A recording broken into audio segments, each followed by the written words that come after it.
And the other big story tonight, they were saying end the violence and stop the violence. No matter how they worded it, students from across the country and right here in the Cape Fear walked out of classrooms this morning, all demanding action. WAY's Basil John has more on the walkouts, which brought hundreds of students together. Two different kinds of walkouts.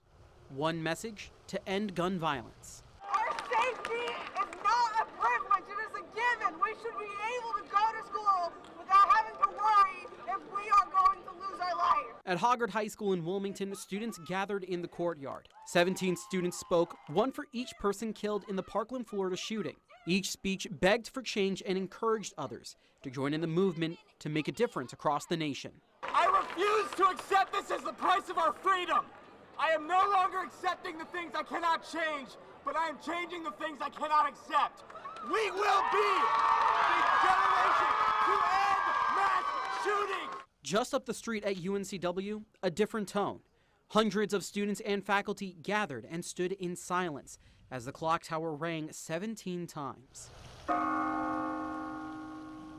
I think people still across the board feel the same about gun violence. I think that it's a connection. I think that when you go to school and you go to your work or just wherever you may go day to day, you don't expect gun violence. No matter how it is done, a common goal is shared. We need to educate ourselves, and we need to continue with even the politics that are now within 2 years, if there's still an issue. And at 10:17, everyone went back to class to continue with their day, but united in this movement. In Wilmington, Basil John, WWAY News.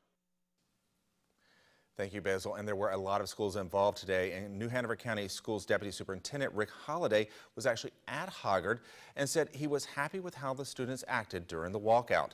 There were also walkouts in both Brunswick and Pender counties. In Brunswick County, media was not allowed on campus.